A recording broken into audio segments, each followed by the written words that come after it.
Good afternoon, students. Today we are going to discuss about the elasticity of demand. Topic second of your first unit. Last time हम लोगों ने demand and supply के बारे में बात की थी. We have discussed about demand and supply. Today we are going to discuss about the elasticity of demand.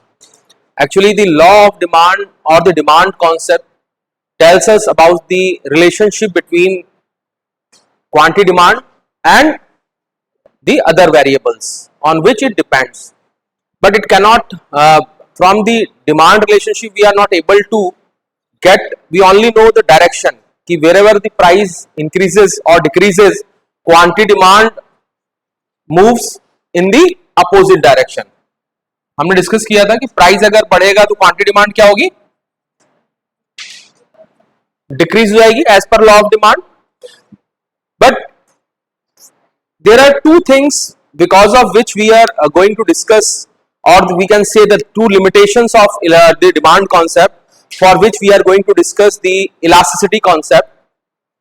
Because by the demand concept we are not able to measure the magnitude. हम ये पता नहीं लगा पाते थे कि अगर price change हुआ है तो क्वांटिटी डिमांड कितनी चेंज होगी. हमें यह पता होता था कि प्राइस अगर चेंज होगा, प्राइस बढ़ जाएगा या घट जाएगा तो क्वांटिटी डिमांड क्या होगी, कम हो जाएगी या ज्यादा हो जाएगी, लेकिन हम उसको मेजर उससे नहीं कर पा रहे थे.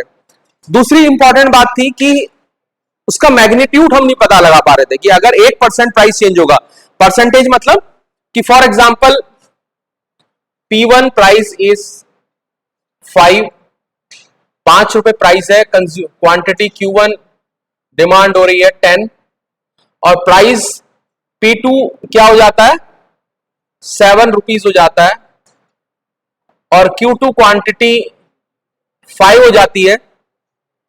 तो how much is the change, what is the percentage change, कि अगर ये 5 से 7 चेंज हुआ है तो how much change it affects the quantity demand. So because of this reason we are going to discuss the elasticity of demand concept.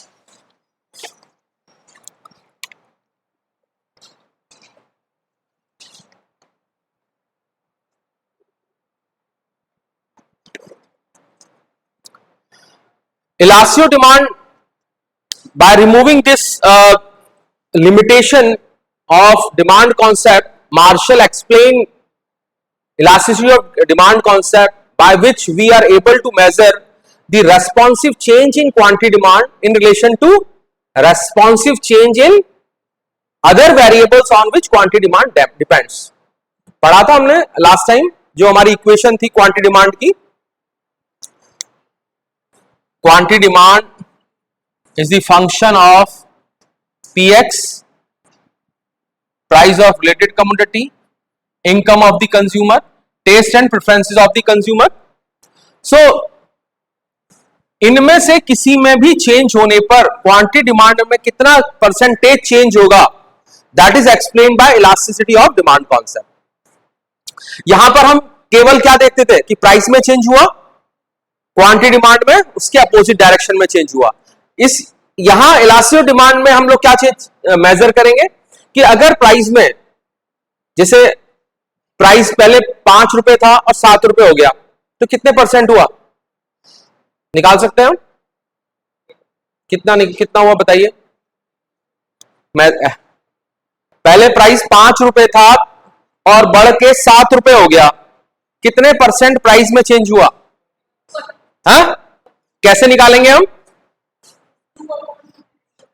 Total price कितना था हमारा 5 रुपए, initial price multiply by change 7 minus 5 और multiply by 100. Percentage हम ऐसे निकालते हैं, हाँ 2/5 मल्टीप्लाई बाय 100. ठीक है, देखिए 7 माइनस 5 अपॉन 5 इंटू 100. परसेंटेज ऐसी तो निकालते हैं कि हमारी अर्लियर क्वांटिटी कितनी थी, इनिशियल क्वांटिटी कितनी थी, क्वांटिटी चेंज कितनी हुई, और उसको अगर हम 100 से मल्टीप्लाई कर देंगे तो क्या आ जाएगा, हमारी परसेंटेज आ जाएगा. इसको करके क्या कैलकुलेशन आई 40%. यानी 40% अगर प्राइस में चेंज हुआ तो क्वांटिटी डिमांड में यहां चेंज निकाल सकते हैं हम उसी फॉर्मूले से। क्या फॉर्मूला होगा? 10 माइनस 5 अपॉन 10 100। कैलकुलेट कीजिए कितने परसेंट चेंज हुई? 50%। यानी 40% प्राइस में चेंज होने से क्वांटिटी डिमांड कितना चेंज हो गई? 50% चेंज हो गई। तो ये जो इलास्टिसिटी ऑफ डिमांड कॉन्सेप्ट है, एक तो मैंने जैसे बताया कि ये डायरेक्शन को ही नहीं बताता, ये क्या बताता है? मैग्नीट्यूड को भी बताता है। दूसरी इंपॉर्टेंट बात इसकी कॉन्सेप्ट की है कि वहां डिमांड कॉन्सेप्ट में हमें यूनिट सेम होनी चाहिए। यूनिट सेम मतलब कि फॉर एग्जांपल आपसे कहा जाए ये प्राइस, ये तो भारत के प्राइस की बात हुई, भारत में कीमत क्या थी? 5 रुपए थी, 7 रुपए हो गई, तो क्वांटिटी डिमांड ने इस तरह से बिहेव किया। लेकिन अगर मैं यही बात कहूं कि अगर अमेरिका में $5 प्राइस था और 7 में, पहले तो रुपये और डॉलर में करना पड़ेगा, तो क्वांटिटी डिमांड में कितना इफेक्ट होगा? यानी हम जो यूनिट्स हैं, जो डिमांड कॉन्सेप्ट था, that is not unit free. उसमें हमें यूनिट्स क्या करनी पड़ती थी? ध्यान रखनी पड़ती थी कि भाई डॉलर में है तो डॉलर में ही आएगा, वैल्यू आएगी, तो अगर इंडियन रुपीस में है तो इंडियन रुपीस में हम कैलकुलेट करेंगे। But elasticity concept is unit free, उससे यूनिट से इसका कोई लेना देना नहीं है। अगर हम it simply shows the magnitude. For example अगर बात करें, देखिए इलास्टिसिटी ऑफ डिमांड कॉन्सेप्ट जो है, जैसे मैंने बताया कि it measures the change in quantity in response of change in price, income और रिलेटेड कमोडिटी। 3 तरह की इलास्टिसिटी है जिसके बारे में हम लोग बात करेंगे यहां पर। According to Marshall also, elasticity demand may be defined as the percentage change in the quantity demanded divided by the percentage change in the price.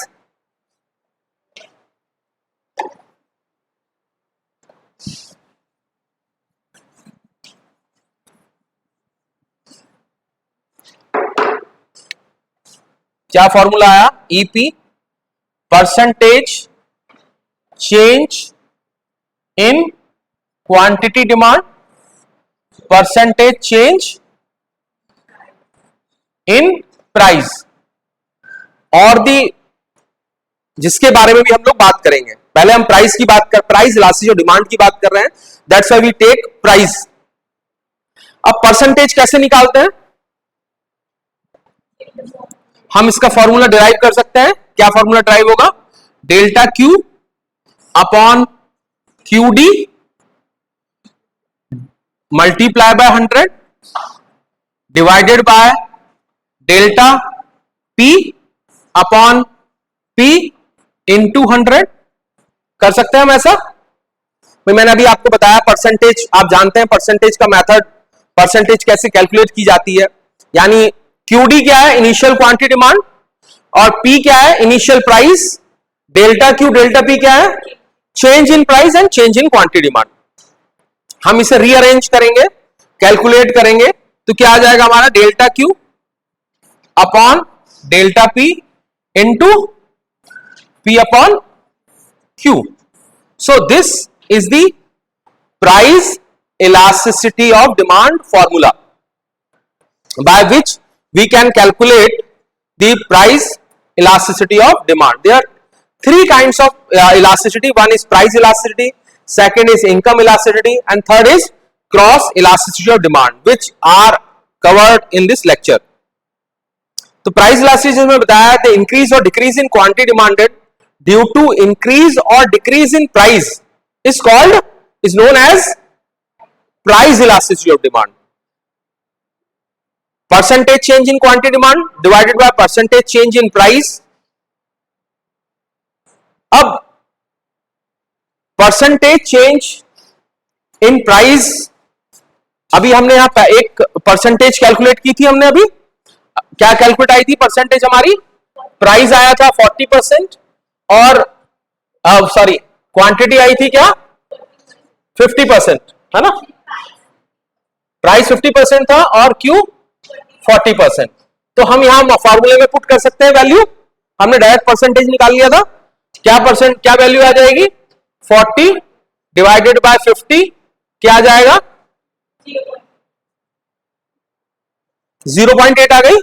यहां तक बात समझ में आ गई कि हम लोग इस वैल्यू तक कैसे पहुंचे, जो मैंने अभी आपको एग्जांपल बताया था, P1 P2 प्राइस लेके, Q1 Q2 प्राइस लेके। कोई बात नहीं बेटा, आप उसे उल्टा कर लीजिए। आप अगर मैंने मिस्टेकली उसे हम उल्टा ले लेते हैं, कोई बात नहीं, आपकी बात मान लेते हैं। मैंने भी वही लिखा था, उस बच्चे ने जो मुझे ऐसा कहा, तो मैंने इसे 40 कर लेते हैं, इसे 50 कर लेते हैं। अब देखिए वैल्यू चेंज हो जाएगी, 50/40 हो जाएगा, तो क्या हो जाएगा? 1 पॉइंट जो भी आ जाएगा, है ना। तो अब इस हिसाब से वैल्यूज, इलास्टिसिटी की वैल्यू क्या हो सकती है? इलास्टिसिटी, भाई विस्लिंग कौन कर रहा है? कोई विस्लिंग कर रहा है, मुझे ऐसा लगा, है ना। भाई विस्लिंग कौन कर रहा है? भाई आराम से बैठो, जिसको क्लास करनी है करो, मौज लेनी है बाहर जाओ। तो इसकी क्या क्या वैल्यू हो सकती है? उस बेस पे हम लोग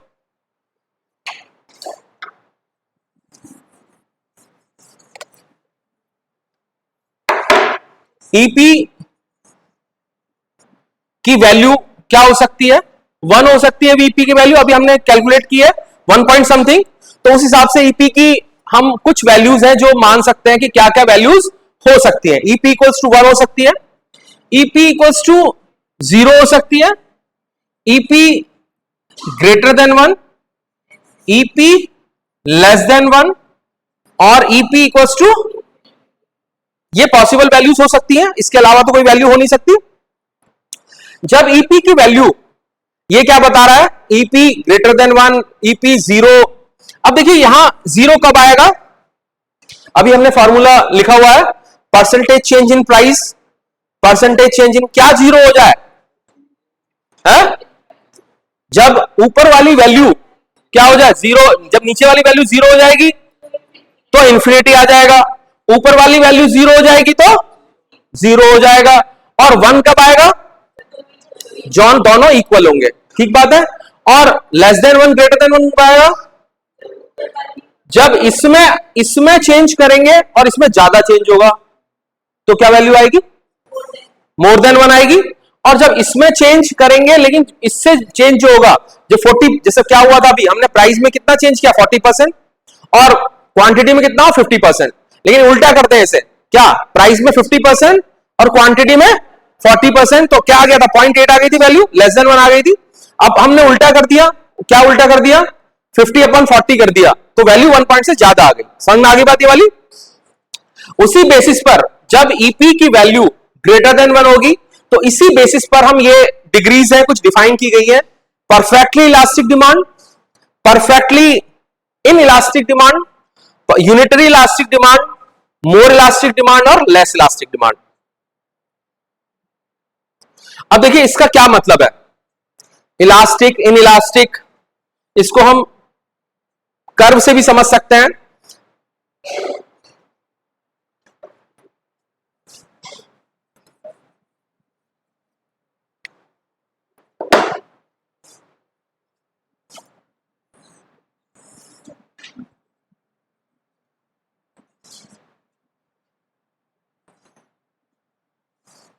ये कर्व है,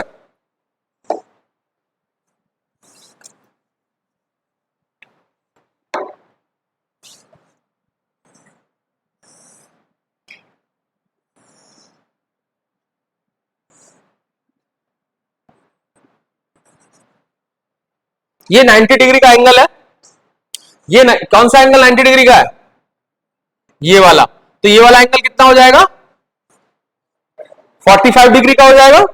और 45 डिग्री का जब एंगल बनाता है तो उसमें स्लोप क्या होता है? जो ये हमारा डिमांड, ये हमने क्या बनाया यहां पर? Price quantity demand curve draw किया है हमने यहां पे। ये अब लास्ट टाइम हमने पढ़ा था, डिमांड कर्व बताने की जरूरत नहीं है। डिमांड कर्व कैसा होता है? डिमांड कर्व हमारा नेगेटिव स्लोप का होता है। ये डिमांड कर्व है हमारा। तो अगर कोई कर्व 45 डिग्री का एंगल बनाता है तो उसका स्लोप कितना होता है? स्लोप कैसे मेजर करते हैं ये पता है आपको? बताया था मैंने, Y axis upon X axis, यानी this upon this, P upon Q।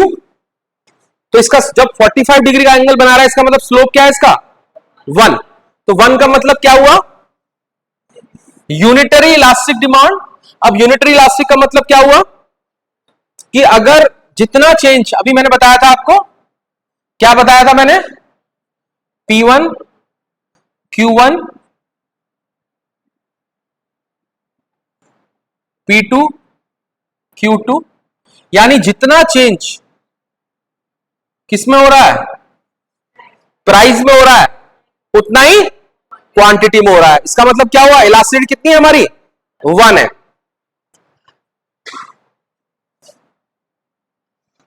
अब दो एक्सट्रीम कंडीशंस हैं। देखिए पहले इलास्टिक और इन इलास्टिक का मतलब समझ लेते हैं। इलास्टिक और इलास्टिक का मतलब क्या है कि 1% प्राइस चेंज हुआ, 1% प्राइस चेंज हुआ, प्राइस तो चेंज होगा, क्योंकि प्राइस क्यों चेंज होगा कि प्राइस क्या है हमारा इनडिपेंडेंट वेरिएबल है। डिपेंडेंट कौन सा है, क्वांटिटी डिमांड। प्राइस चेंज होगा तो उसके रेस्पॉन्स में क्वांटिटी डिमांड चेंज होगी। प्राइस 1% चेंज हुआ, क्वांटिटी डिमांड 1% से ज्यादा चेंज हो रही है, क्वांटिटी डिमांड 1% से कम चेंज हो रही है, क्वांटिटी डिमांड बिल्कुल चेंज नहीं हो रही, क्वांटिटी डिमांड इनफाइनाइटली चेंज हो रही है। 5 कंडीशन समझ में आ गई आपको। हम बात करेंगे अलग अलग कंडीशंस में कि ऐसे कौन से गुड्स हैं, कमोडिटीज हैं जिनके केस में ऐसा होता है कि प्राइस 1% चेंज करें हम और क्वांटिटी भी 1% चेंज हो, प्राइस हम 1% से चेंज करें और क्वांटिटी डिमांड 1% से ज्यादा चेंज हो जाए, प्राइस हम 1% चेंज करें और क्वांटिटी डिमांड 1% से कम चेंज हो। यानी अदर इनको हम गुड्स का डिवीजन भी हमने क्या किया है, भाई गुड्स के बारे में तो बात कर रहे हैं, कंज्यूमर के बारे में तो बात कर रहे हैं, यहां पर हम क्वांटिटी डिमांड कमोडिटीज को भी हमने इस बेसिस पर क्लासिफाई किया है कि उसकी इलास्टिसिटी लेस देन 1 है। अगर लेस देन 1 होगी तो कौन सा आएगा, कौन सी इलास्टिसिटी, मैंने ये degree of elasticity, price elasticity की है क्या है, डिग्रीज ऑफ इलास्टिसिटी है। तो कौन सा होगा जब लेस देन 1 होगी, तो in elastic, less elastic demand, या ठीक है ना, ये क्या हो गया लेस इलास्टिक डिमांड। जब 1% से ज्यादा चेंज होगा तब क्या होगा, मोर इलास्टिक डिमांड। जब अभी मैंने जो एग्जांपल बताया कि प्राइस जितना चेंज हुआ, जितने परसेंट चेंज हुआ, क्वांटिटी डिमांड भी उतने ही परसेंट चेंज हुई, तो वो कौन सा हुआ, यूनिटरी इलास्टिक डिमांड। अब अगर प्राइस चेंज किया गया लेकिन क्वांटिटी डिमांड में कोई भी फर्क नहीं पड़ा, तो कौन सा होगा, परफेक्टली इन इलास्टिक डिमांड। ठीक है, अब इनके बेसिस पर ही कर्व हमारे चेंज हो जाएंगे। प्राइस चेंज हुआ, कोई चेंज नहीं हुआ, लेकिन क्वांटिटी डिमांड क्या हो गई, इनफाइनाइटली चेंज हो रही है। ऐसी बहुत सारी कंडीशंस हैं जहां पर इस तरह का बिहेवियर देखने को मिलता है। हम एग्जांपल से डिस्कस करेंगे। अब ये देखिए यहां पर क्या हो रहा है, ये किसका एग्जांपल है, है? अब जो हमने यहां पे फॉर्मूला, हमने यहां पर फॉर्मूला लिखा था, क्या फॉर्मूला लिखा था हमने, E P equals to delta Q upon delta P into P upon Q. अब यहां पर अगर आप देखें तो क्या चेंज हो रहा है, क्वांटिटी चेंज हो रही है, लेकिन जो पी है वो 0 हो गई, या नीचे वाली वैल्यू क्या हो गई, भाई हमारा जो फॉर्मूला है उसमें नीचे वाली वैल्यू क्या हो गई, परसेंटेज चेंज इन प्राइस क्या हो गया, 0 हो गया, कोई चेंज नहीं हो रहा। जब डिनोमिनेटर 0 हो जाता है तो वैल्यू पूरी की पूरी क्या हो जाती है, इंफिनिटी हो जाती है। तो जब कर्व वैल्यू किसी डिमांड, जब हम किसी इलास्टिसिटी 0 होगी तो उस कर्व का स्लोप क्या होगा, हॉरिजॉन्टल स्ट्रेट लाइन। ठीक है,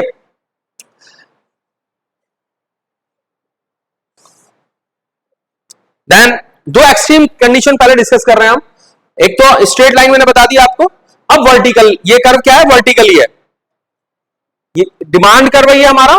वर्टिकल कब होगा, कहां चेंज हो रहा है, प्राइस चेंज हो रहा है लेकिन क्वांटिटी पर कोई भी इफेक्ट नहीं पड़ रहा। इसका क्या मतलब हुआ कि जो हमारा जो फॉर्मूला था, देखिए मैं इस फॉर्मूले को दोबारा लिख देता हूं अगर किसी को समझ में नहीं आया, percentage change in quantity percentage change in price, P for price, Q for quantity. अब यहां पर क्या हो रहा है, क्या चेंज हो रहा है, प्राइस चेंज हो रहा है, लेकिन उसके रेस्पॉन्स में क्वांटिटी चेंज नहीं हो रही। नहीं होने का मतलब क्या हो, डेल्टा क्यू क्या हो गया हमारा, percentage change in quantity zero हो गई, यानी न्यूमरेटर जब जीरो हो जाता है तो पूरा की पूरी जो हमारा नंबर है वो जीरो हो जाता है। यानी इसके इस कर्व की जो वैल्यू ईपी इक्वल्स टू कितना हो गया, ये जो वैल्यू है हम क्या निकाल रहे हैं, ईपी इक्वल्स टू जीरो, यानी परफेक्टली इन इलास्टिक डिमांड कहा जाता है इसे, ठीक है। यानी प्राइस के चेंज होने का क्वांटिटी डिमांड पर कोई फर्क नहीं पड़ता। ऐसा होता है कहीं पर कि प्राइस कितना भी बढ़ा दिया जाए और कितना भी घटा दिया जाए, लेकिन नेसेसिटी, जैसे medicine, very good, corona vaccine थी, हम उस समय सिलेंडर था, बहुत सारी और मेडिसिन थी, कंज्यूमर को कितना भी प्राइस बढ़ा दिया जाता था और इवन एक्स्ट्रा पेमेंट के लिए लोग तैयार थे, इवन देन कंज्यूमर उसकी क्वांटिटी परचेज कर रहा था, है ना, कोई उसको फर्क नहीं पड़ रहा था। मतलब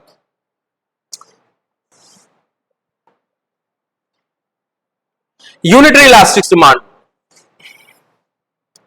मैंने बताया यूनिटरी इलास्टिक अभी आपको कि अगर 1% चेंज होगा उतना ही क्वांटिटी डिमांड पर भी चेंज होगा, उतना ही चेंज क्वांटिटी डिमांड भी होगी, then it is called a case of unitary elastic demand. ये कर्व से इन्होंने बता रखा है, हमने जो अभी डिस्कस किया था। अब more elastic demand, more elastic demand का क्या मतलब हुआ कि this refers to that situation in which the proportionate change in price is less than the proportionate change in quantity demanded, यानी प्राइस में जितना चेंज होगा क्वांटिटी डिमांड में क्या होगा, उससे ज्यादा चेंज होगा। हम इसे कर्व से भी देखते हैं, ये कर्व इन्होंने बता रखा है, फिर भी हम एक कर्व यहां पर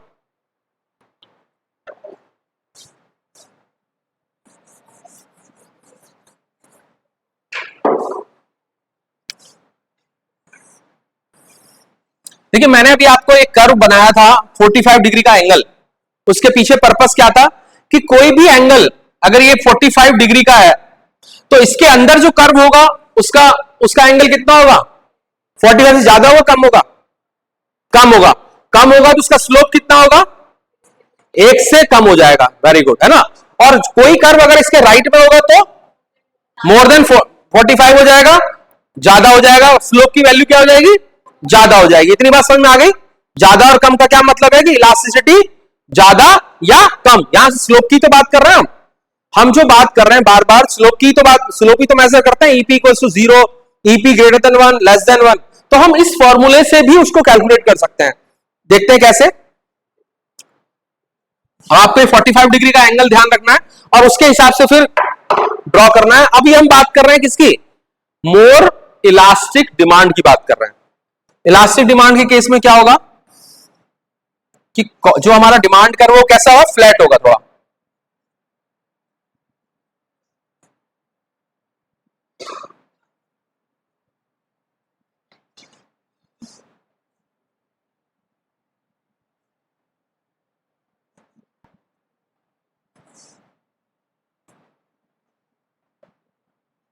अब यहां पर देख के पता लगा सकते हैं हम, क्या देख के पता लगा सकते हैं कि जो प्राइस है क्या है, ये डेल्टा पी क्यू, चेंज को क्या कहेंगे हम, डेल्टा पी क्यू कहेंगे, और ये क्या चेंज क्या है, delta Q P, delta Q P, delta P Q, delta P Q is less then delta Q P. अगर हम ये एरिया देखें तो ये ज्यादा दिखा रहा है कि नहीं दिखा रहा है, सीधे सीधे हम कर्व को देखने से भी पता लगा सकते हैं कि वो एरिया ज्यादा है।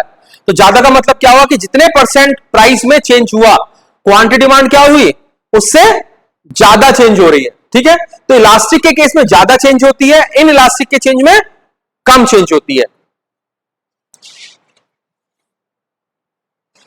Less elastic demand, in this case the proportionate change in price is more in comparison with proportionate change in quantity demand of a particular commodity in case of necessity goods। अब देखिए elastic जो हमने last time example नहीं लिया इसका example कहां हो सकता है कि प्राइस थोड़ा सा चेंज हो, या 40% चेंज हो, क्वांटिटी डिमांड 40% ज्यादा हो जाए। कौन सा एग्जांपल ऐसे है कि जहां पर प्राइस थोड़ा सा चेंज होता है लेकिन क्वांटिटी डिमांड बहुत ज्यादा चेंज हो जाती है कोई एग्जांपल? हाँ, यानी लग्जरी गुड्स, लग्जरी आइटम्स, जितने भी लग्जरी गुड्स हैं उनके केस में ऐसा होता है। गोल्ड का प्राइस 500 रुपए भी कम ज्यादा हो जाता है तो डिमांड उससे ज्यादा कम या ज्यादा हो जाती है ना। तो गोल्ड के केस में, लग्जरी आइटम्स के केस में ऐसा होता है कि प्राइस जितने परसेंट भी चेंज होता है, क्वांटिटी डिमांड उससे ज्यादा चेंज हो जाती है। लेस देन 1, यानी लेस देन 1 का मतलब क्या हुआ कि आप ये देखें P1 P2 हमने वहां पर जो डेल्टा P डेल्टा Q था, यहां डेल्टा P, ये क्या है डेल्टा PQ, और ये क्या है, ये एरिया डेल्टा QP। तो डेल्टा QP का मतलब देखिए, P और Q समझ रहे हो ना क्या है मतलब P डेल्टा Q। अगर किसी को समझ में नहीं आ रहा है तो don't hesitate to ask me any question any time, ठीक है। डेल्टा QP का क्या मतलब है कि देखिए यहां हम डेल्टा PQ कैसे निकालते हैं, अगर आपको P निकालना हो, ये क्या है इनिशियल प्राइस और ये क्या है इनिशियल क्वांटिटी। समझ में आ रही है बात कि इनिशियल प्राइस का मतलब P1 और इनिशियल क्वांटिटी का मतलब OQ1, कि उस प्राइस पर कंज्यूमर कितनी क्वांटिटी डिमांड कर रहा है। अब चेंज कैसे निकालेंगे, जैसे मैंने आपको एग्जांपल बताया था, दोबारा ले लेते हैं उस एग्जांपल को। P1 क्या था हमारा 5 था, P2 क्या था हमारा 7 था, तो इसमें इनिशियल प्राइस क्या हो गया 5 हो गया, है ना। और क्वांटिटी क्या हो गई, प्राइस क्या हो गया। चेंज कैसे निकालेंगे, चेंज का मतलब क्या होता है P1 minus P2, P1 minus P2 equals to delta P। समझ में आ गई बात है? क्यों क्यों होगा पहले बताओ।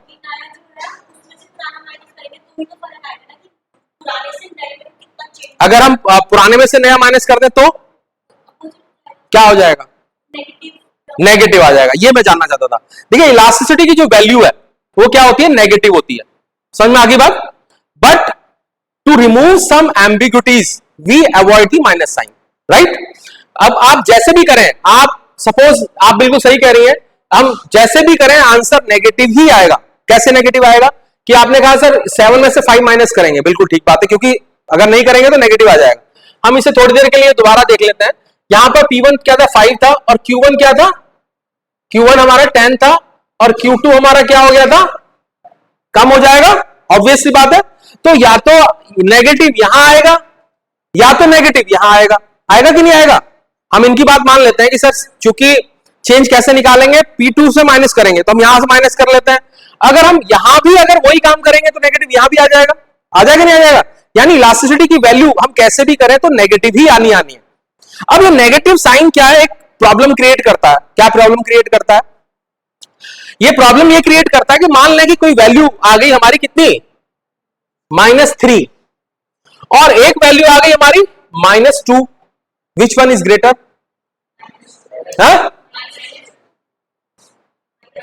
-2 इज ग्रेटर ऑब्वियसली, बट अब कौन सा ग्रेटर है, 3 is greater. So to remove such kind of ambiguity, we avoid this minus sign verbally. Whenever we discuss, we say greater elasticity. It means we are talking about +3, +1, +2. Okay, greater than 1.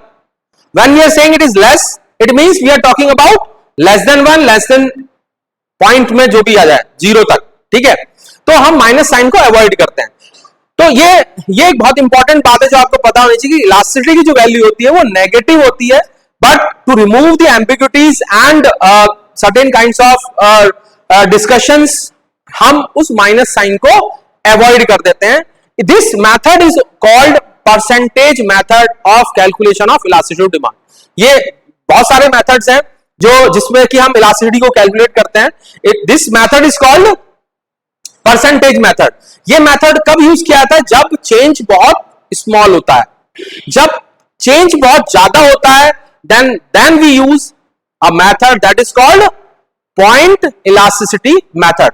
उसको भी discuss कर लेते हैं, point elasticity method क्या है। यहां से फिर हम आगे बढ़ेंगे, वो जरूरी है कि वो बात भी आपको पता हो। रब कर दूं मैं, ये नोट कर लिया आप लोगों ने, आई होप।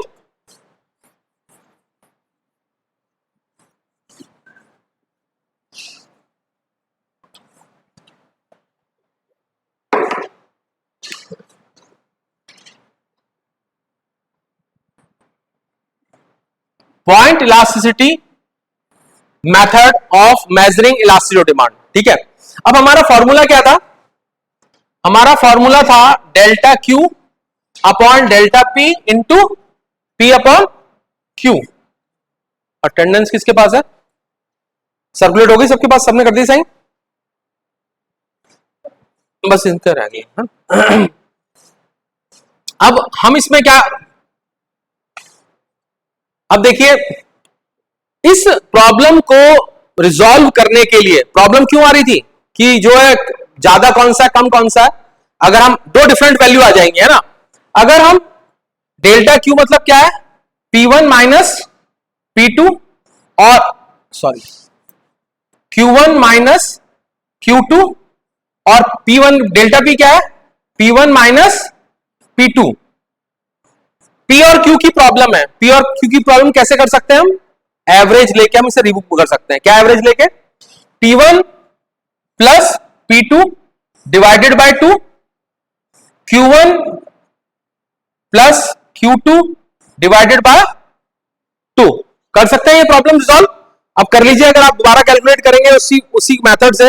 एक एग्जांपल है, आप चाहें तो उसकी वैल्यू दोनों तरीके से निकाल सकते हैं। आप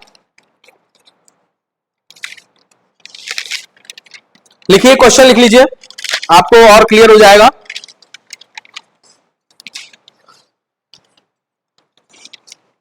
suppose the price of a commodity, suppose the price of a commodity rises from ₹4, suppose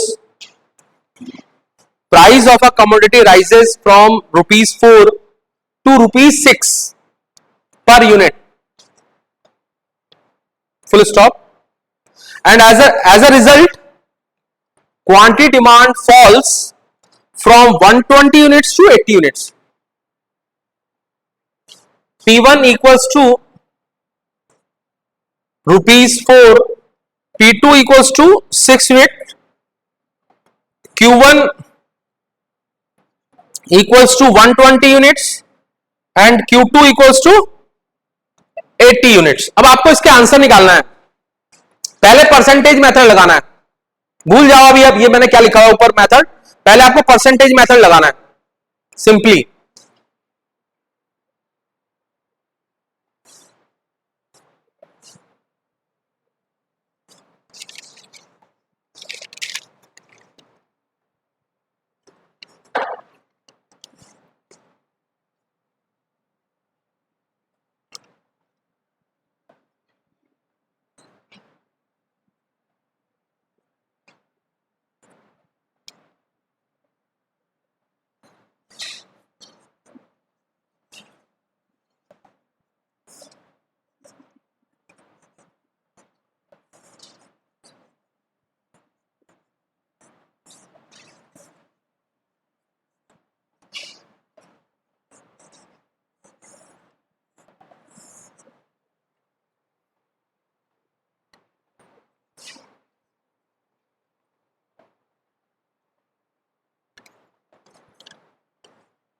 बात समझ में आई है? हाँ, हो गया। अभी बाकियों करने दो, तुम्हें समझ में आ गया क्या पूछ रहा हूं मैं? दो तरीके से आपको क्या करनी है, इलास्टिसिटी कैलकुलेट करनी है। एक परसेंटेज मेथड से पहले निकालनी है, परसेंटेज मेथड से निकल आया तो मुझे फिर उसका आंसर बताओ क्या आया।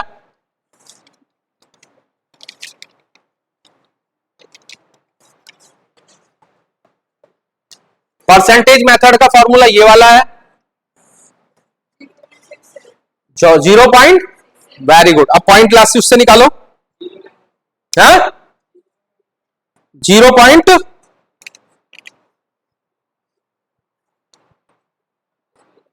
हम देखो यहां कैलकुलेट करते हैं।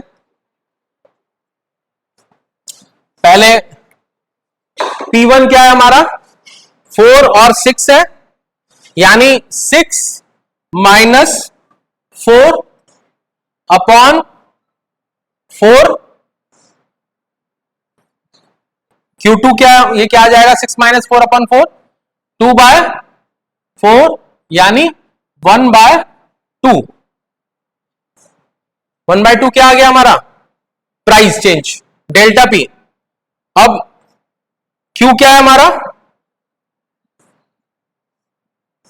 180 माइनस 120, या जो भी उल्टा कर लें तो भी एक ही बात है। देन अर्लियर प्राइस क्या है Q1 120, ये हो जाएगा 40 अपॉन 120। ऐसे ही किया है, यही कैलकुलेशन की है। क्या आंसर आया इसका, बोल दो आंसर कितना आया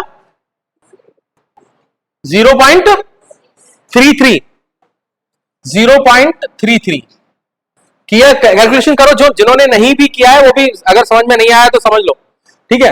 अब हम किस मेथड से करना है आपको, पॉइंट मेथड से, पॉइंट वाला मेथड कीजिए। सेम कॉन्सेप्ट का दो डिफरेंट मेथड से आप मेजर करेंगे तो दो डिफरेंट वैल्यू आ जाएंगे। समझ में आ रही है बात, क्या है आप बताओ, माइनस 1 पॉइंट समथिंग, तो माइनस तो देखो इसमें भी आ जाएगा। माइनस तो मैंने आपको क्या कहा है, अवॉइड करना है भाई, माइनस इसमें नहीं आएगा। जो 80 में से 120 माइनस करोगे आप, -40 आएगा ना, तो इसकी जो वैल्यू, जो इसका आंसर आएगा 1 पॉइंट समथिंग आएगा। यानी एक ही कॉन्सेप्ट के दो डिफरेंट वैल्यू आ गई। हो गया ना आंसर, गलत हो गया नहीं हमारा। तो इस चीज को रिमूव करने के लिए हमें यह ध्यान रखना है कि जब चेंज क्या होगा, बहुत थोड़ा होगा, तब हमें कौन सा मेथड यूज करना है, परसेंटेज मेथड। और जब चेंज लार्ज होगा तो हमें कौन सा मेथड यूज करना है, पॉइंट मेथड। ये आपको ध्यान रखना है, ठीक है। नाउ हम अपनी दोबारा पुरानी बात पे आते हैं, जहां हम बात कर रहे थे। ये बात समझ में आ गई थी इनइलास्टिक डिमांड कर्व की। अब कौन कौन से ऐसे फैक्टर्स हैं जो कि ये डिटरमिन करते हैं कि इलास्टिसिटी क्या होगी, ज्यादा होगी, कम होगी।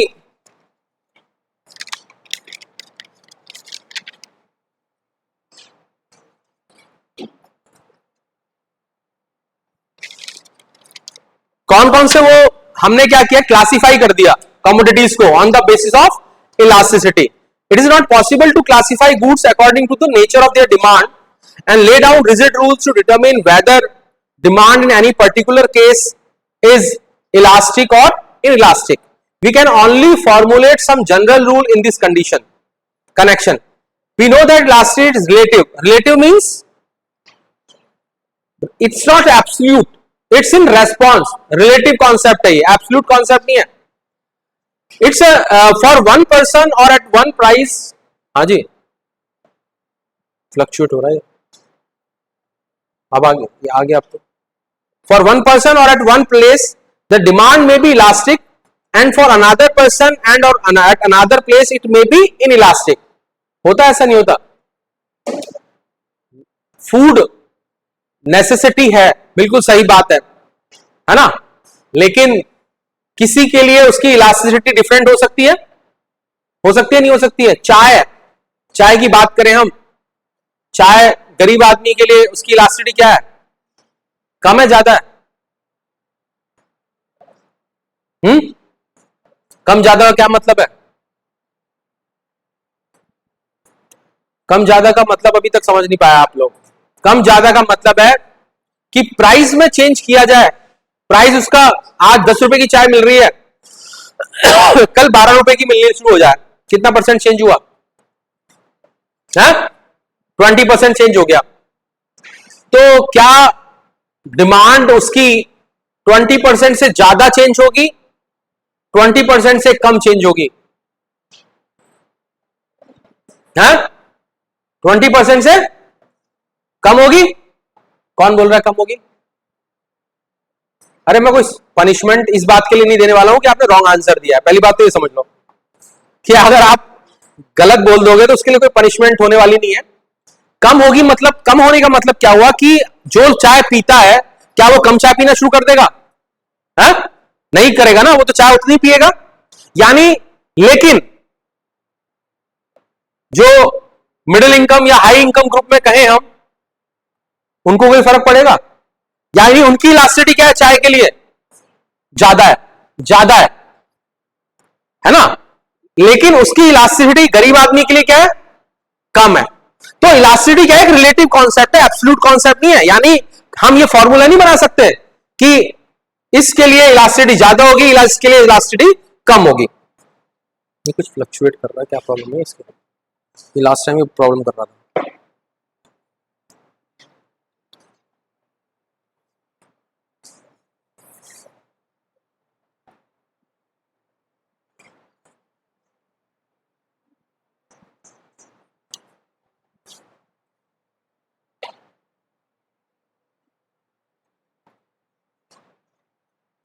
नाउ जैसे अभी हम लोगों ने बात की, there are certain goods on basis of which we can say that for them it is elastic, it is inelastic. For example, there are necessities, conventional necessities.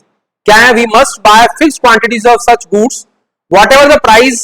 In a poor country like India, even the demand for things like salt is somewhat elastic. होती है नहीं होती elastic?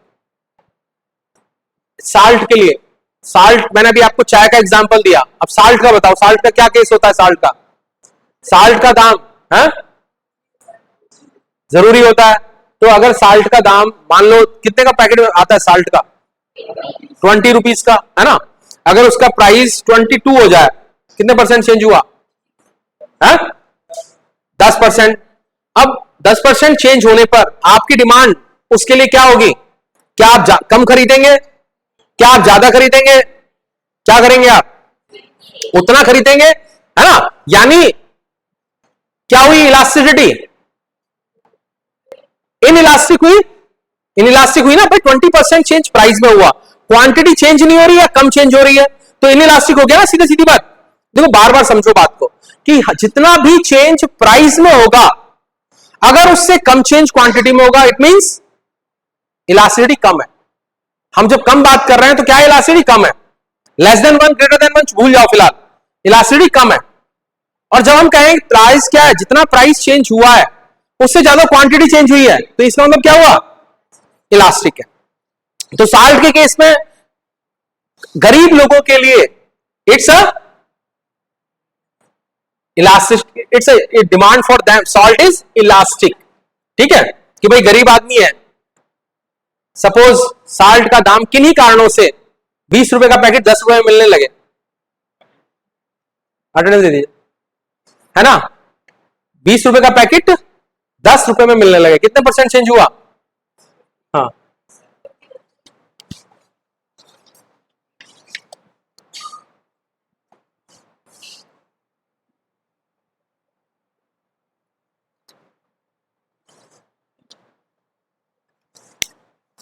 तो मैंने जैसे कहा कि क्या हुआ, 20 का 10 हो गया, 50% चेंज हो गया, तो क्या होगा? क्या हम 4-4 पैकेट रखेंगे लाके घर में? है? करेंगे? करेंगे ऐसा? है? देखो फ्रैंकली स्पीकिंग, बिल्कुल ये सोचे बिना कि इससे मुझे क्या फर्क पड़ेगा, मुझे रत्ती भर फर्क नहीं पड़ेगा। आप सही बोलेंगे तो भी कोई फर्क नहीं पड़ेगा, गलत बोलेंगे तभी भी कोई।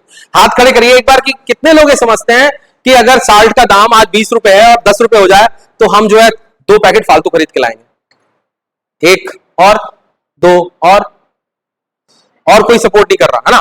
तो देखो इस बात से पता चलता है, इस बात से हम ये पता लगा सकते हैं कि साल्ट एक ऐसा कमोडिटी है कि ये मैं आपसे पूछ रहा हूं, यहां एक सही लोग बैठे हुए हैं, ऐसा गरीब तबका भी है जो झोपड़ी में रहता है, जिसकी इनकम बहुत कम है, वो पक्का जब उसे पता चल जाएगा कि साल्ट 10 रुपए 20 रुपए का पैकेट 10 रुपए में मिल रहा है, तो पक्का वो 4 पैकेट खरीद के लाके रख लेगा। क्योंकि साल्ट तो ऐसी चीज है, यूज होनी होनी है भाई। साल्ट तो ऐसी चीज है कि वो ऐसी चीज नहीं है कि उसके बिना काम चल जाएगा, तो उसे पता है इस महीने यूज नहीं हो तो अगले महीने हो जाएगा, तो पक्का जाके वो खरीदेगा खरीदेगा। एक अगर उसे पता चल जाए कि जो है 10 रुपए कम हो गए, 10 रुपए बड़ा मतलब होता है ना? मतलब होता है नहीं होता है भाई, 4 पैकेट पे 40 रुपए बच गए ना उसको। लेकिन जो मिडिल इनकम या हाई, मैंने अभी चाय का एग्जांपल दिया आपको कि जो कॉफी पीता है, चाय से उसे फर्क नहीं पड़ता, तो उसके लिए वो नेसेसिटी नहीं है। तो इट्स अ रिलेटिव कॉन्सेप्ट, ठीक है? सो इन इंडिया इन 1923 का एग्जांपल भी दिया उन्होंने कि साल्ट ड्यूटी कम कर दी गई, तो लोगों ने बहुत साल्ट खरीदा उसने। कुछ नेसेसिटीज हैं जिनके लिए डिमांड क्या होती है? नॉर्मली इनइलास्टिक होती है, ठीक है? जैसे रोटी, कपड़ा, मकान, क्या होती है? इलास्टिसिटी इनइलास्टिक होती है, सबके लिए जरूरी है, जो चाहे इनकम कम हो चाहे ज्यादा हो, इनइलास्टिक ही है, रोटी खाए बिना कोई नहीं रह सकता, है ना। Demand for luxuries, luxury commodities मतलब ज्वेलरी, एसी, कार, एरोप्लेन में सफर करना, ये सब क्या है हमारे, ये लग्जरी आइटम्स हैं। अगर इनमें थोड़ा भी चेंज होता है तो डिमांड क्या हो जाती है इनकी, एकदम से ज्यादा बढ़ जाती है। तो डिमांड कैसी हुई, इलास्टिक, है ना, कि प्राइस में थोड़ा चेंज हुआ लेकिन डिमांड में बहुत ज्यादा चेंज हुआ, तो it means elasticity is greater than 1। जब हम ज्यादा कहते हैं ग्रेटर देन 1 की बात होती है, कम कहते हैं तो लेस देन 1 की बात होती है, ठीक है। क्योंकि ज्यादा कम का पता कैसे चल रहा है, जो हमारा फॉर्मूला है, बार बार फॉर्मूला देखना है आपको। कौन सा फॉर्मूला,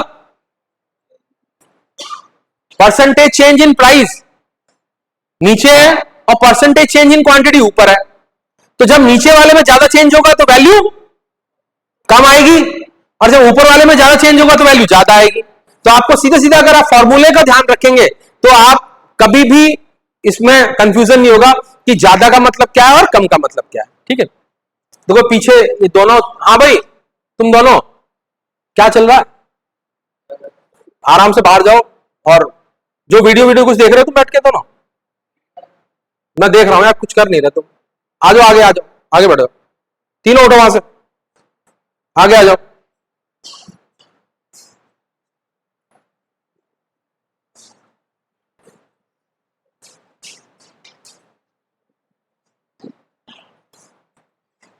अब लग्जरी के केस में क्या है कि डिमांड क्या है, इलास्टिक है।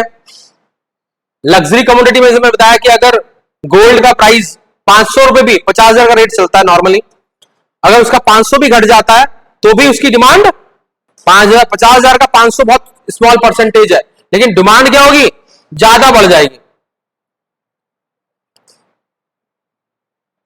Now availability of close substitute, देखिए ये बहुत इंपॉर्टेंट बात है कि अगर किसी कमोडिटी के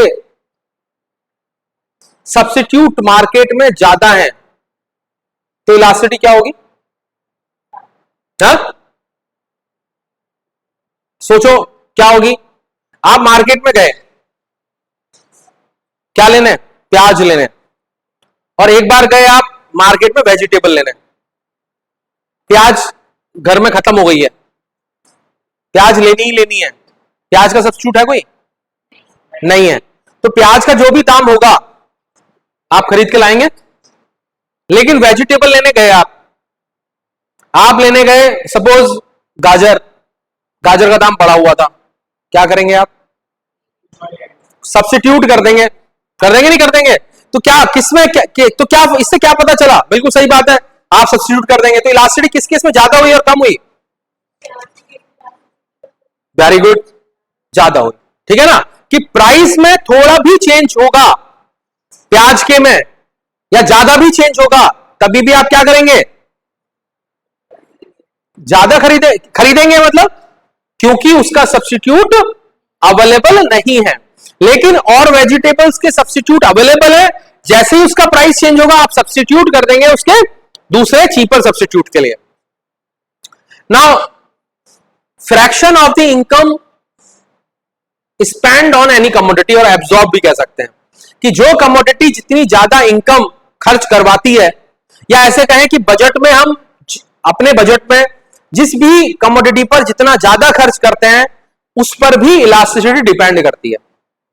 जैसे फॉर एग्जांपल आपने बजट बनाया, सपोज आपका मंथली बजट है 40,000 रुपए का 40,000 में से आप अलग अलग हेड पे पैसे खर्च करते नहीं करते हैं, खाने पे खर्च करते हैं, फीस पे खर्च करते हैं, ट्रैवल पे खर्च करते हैं, और भिन्न भिन्न कारणों पे खर्च करते हैं, पार्टी पे करते हैं, कपड़ों पे करते हैं। जिस पर जितना ज्यादा खर्च करते हैं और कुछ पर बहुत कम करते नहीं करते हैं, जैसे साल्ट पे हम बहुत कम खर्च करते हैं अपने टोटल बजट का। जब हम ग्रोसरी लेने जाते हैं तो साल्ट पे बहुत थोड़ा खर्चा होता है, ज्यादा खर्चा किस पे होता है, घी पे या ड्राई फ्रूट्स पे या अदर आइटम्स पे। तो अगर हम यहां दो ही बात कर लें, ड्राई फ्रूट्स और घी ले लें और एक तरफ साल्ट ले लें, ठीक है, तो हम किसकी इलास्टिसिटी, जिस पे ज्यादा खर्च किया उसकी इलास्टिसिटी ज्यादा होगी, या जिस पे कम खर्च किया उसकी इलास्टिसिटी ज्यादा होगी, उसकी इलास्टिसिटी ज्यादा होगी। और जिस पर जितना कम खर्च किया हमने उसकी इलास्टिसिटी उतनी कम होगी। समझ में आ गई बात? तो ये भी फ्रैक्शन ऑफ इनकम भी बताती है कि उसकी इलास्टिसिटी कितनी ज्यादा है और कितनी कम है। Then alternative uses of a commodity, किसी कमोडिटी के कितने यूजेस हैं वो भी उसकी इलास्टिसिटी को डिफाइन करते हैं, डिटरमिन करते हैं। सही बात है ये? कैसे कैसे सही बात है बताइए?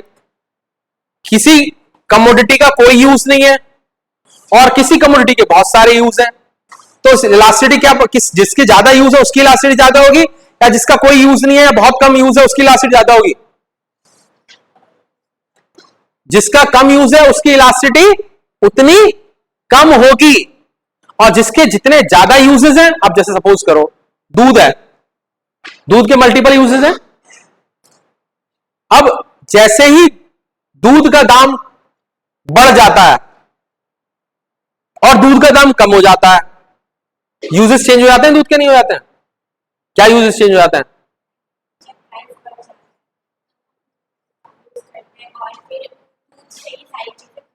बनती है ना, दूध से घी भी बनता है। अब दूध सपोज आज 100 रुपए किलो है, मान लेते हैं, दूध का दाम 40 रुपए किलो हो जाए, तो क्या करेंगे हम? दही बनाने लगेंगे, घी बनाने लगेंगे, पनीर भी बना लेंगे, घर में ही बनाएंगे, क्योंकि उसके मल्टीपल यूजेस हैं। लेकिन साल्ट, फिर साल्ट की बात करते हैं, साल्ट का यूज क्या है?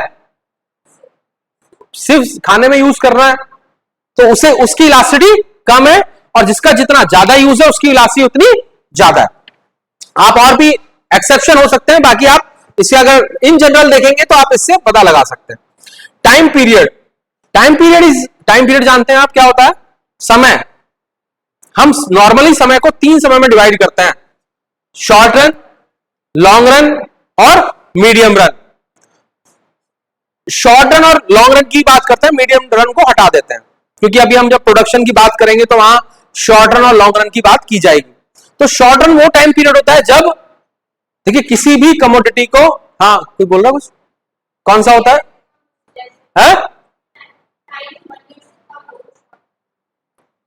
देखिए 1 ईयर और 2 ईयर यहां डिफाइन करना, वो अब सपोज सब्जी का है, सब्जी के लिए 1 ईयर तो बहुत ज्यादा होता है कि नहीं है? टेबल के लिए 1 ईयर बहुत छोटा होता है, तो 1 ईयर इस तरह से हम डिफाइन नहीं कर सकते। हम जब शॉर्ट रन और लॉन्ग रन की बात करते हैं, तो शॉर्ट रन और लॉन्ग रन का मतलब होता है कि किसी कमोडिटी के लिए प्रोडक्शन के हिसाब से डिफाइन करते हैं कि भाई एक कमोडिटी को प्रोड्यूस करने में बहुत सारे फैक्टर्स लगते हैं, कुछ फैक्टर्स वेरिएबल होते हैं, कुछ फैक्टर्स वेरिएबल नहीं होते। कब? शॉर्ट रन में। जब सारे फैक्टर्स वेरिएबल होते हैं तो उसे हम लॉन्ग रन कहते हैं, जब कुछ फैक्टर्स वेरिएबल होते हैं तो हम उसे शॉर्ट रन कहते हैं। समझ में आ गई बात? ये सीधी सी डेफिनेशन है। तो टाइम पीरियड, जब जैसे तुमने कहा 1 साल है और 10 साल है, जितना टाइम पीरियड कम होगा इलास्टिसिटी उतनी क्या होगी? कम होगी। कम होगी, कैसे कम होगी समझाता हूं। और टाइम पीरियड ज्यादा होगा तो इलास्टिसिटी ज्यादा होगी। कैसे? अब आप सब्जी वाले के पास जाओ सुबह सुबह सब्जी लेने, तो वो प्राइस स्टिक बताएगा, जो भी होंगे वो स्टिक रहेगा, कम नहीं करेगा उससे, है ना? देखा आपने ऐसा? गए हो कभी सब्जी लेने? है? कोई भी कम नहीं करता, भाई साहब बिल्कुल सही कह रहे हैं। अच्छा, शाम को क्यों कम कर देता है? भाई साहब से पूछते हैं। हाँ, सबसे इंपॉर्टेंट पार्ट कि उस सब्जी की लाइफ स्पैन क्या होता है? 1 दिन है।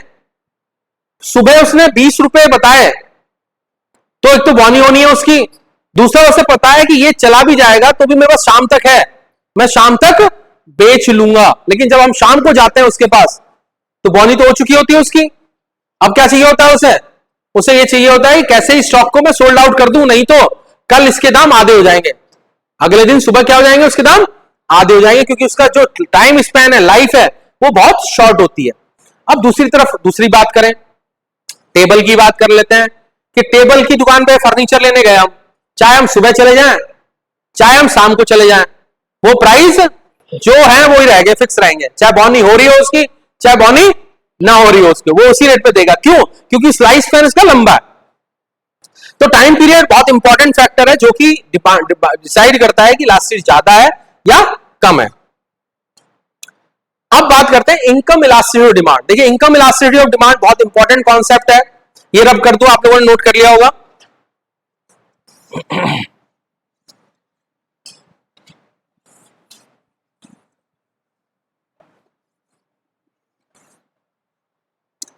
हमने इनकम डिमांड पढ़ा था, याद है आपको इनकम डिमांड क्या था? इनकम डिमांड हम लोगों ने बात की थी, income demand, cross demand, price demand. Last lecture में थे आप लोग, कुछ लोग तो मुझे दिखाई दे रहे हैं कि वो थे, तो उन लोगों ने पढ़ा था। क्या थी इनकम डिमांड, कौन बताएगा? Income demand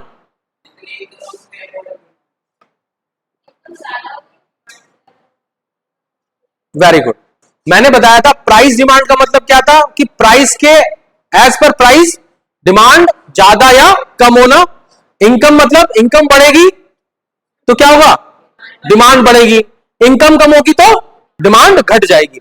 this is called income demand. अब वहां पर हम लोगों ने क्या किया था? प्राइस इलास्टिसिटी डिमांड में प्राइस इलास्टिसिटी मेजर की थी, यहां हम इनकम इलास्टिसिटी मेजर करेंगे। It is represented by EY. EY means income elasticity of demand. Percentage change in quantity, percentage change in income of the consumer.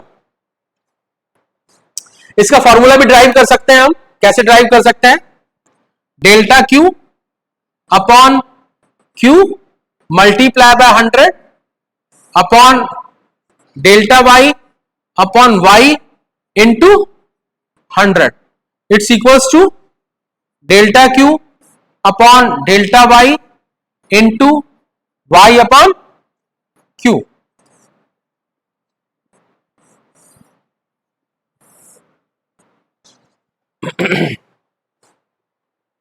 This is our income elasticity of demand formula. So income elasticity of demand is the ratio of proportionate change in quantity demanded and proportionate change in income of the consumer. If the other things are constant, it shows that when the income of the consumer increases, how the quantity demand will change. As per Professor Watson, income elasticity of demand means the ratio of the percentage change in the quantity demand to the percentage change in the income of the consumer. जो मैंने आपको formula लिखा है, proportionate, responsive और percentage, they are all same thing. Percentage कह रहे हैं हम कहीं पर, प्रोपोर्शनेट कह रहे हैं, या responsive change in quantity demand लिख रहे हैं, सबकी एक ही बात है।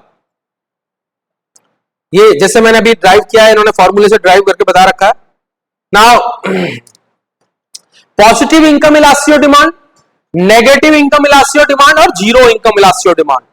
पॉजिटिव नेगेटिव डिमांड मैंने बताया था आपको क्या होता है। Positive demand, income demand negative, कि अगर प्राइस बढ़ता है और कंज्यूमर क्या करता है, एक्सेप्शंस डिस्कस किए थे हमने। क्या एक्सेप्शंस थे हमारे? कि अगर किसी कमोडिटी का प्राइस बढ़ रहा है फिर भी कंज्यूमर क्या कर रहा है, उसकी ज्यादा क्वांटिटी खरीद रहा है या उतनी ही खरीद रहा है, तो लॉ ऑफ डिमांड फेल हो जाता था हमारा। इनकम डिमांड के केस में क्या है कि अगर इनकम कंज्यूमर की बढ़ रही है और कंज्यूमर क्या कर रहा है, ज्यादा खरीदना चाहिए। भाई इनकम बढ़ती है तो हम कमोडिटी ज्यादा खरीदते हैं, लेकिन जब ज्यादा खरीदता है तो इनकम इलास्टिसिटी डिमांड क्या होती है? पॉजिटिव होती है। जब इनकम बढ़ रही है लेकिन कंज्यूमर उसकी क्वांटिटी कम खरीद रहा है, तो इसका मतलब क्या हुआ? नेगेटिव इनकम इलास्टिसिटी डिमांड हो गई। जब कंज्यूमर की इनकम बढ़ रही है लेकिन कंज्यूमर उतनी ही क्वांटिटी खरीद रहा है या बिल्कुल क्वांटिटी, तो वो क्या हो गई? Zero income elasticity of demand. Positive, when there is a positive relationship between income and the quantity demanded, that situation is known as positive income elasticity demand. In other words, we can say if the quantity demand of a commodity increases with the increase in income of the consumer and decreases with the decrease in income, the income elasticity demand is positive. अब देखिए income demand मैंने आपको बताया था, income demand curve जो हम होता है हमारा,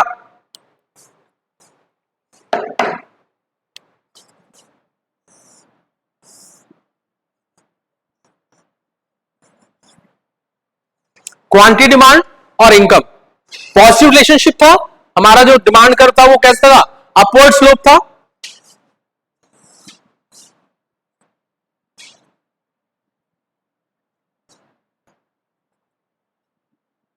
Y1, Y2, Q1, Q2, जब जितना चेंज इनकम में हो रहा है उतना ही चेंज अगर क्वांटिटी डिमांड में हो रहा है, it means unitary elastic demand, और it we can say the demand elastic demand is positive, positive है, ठीक है।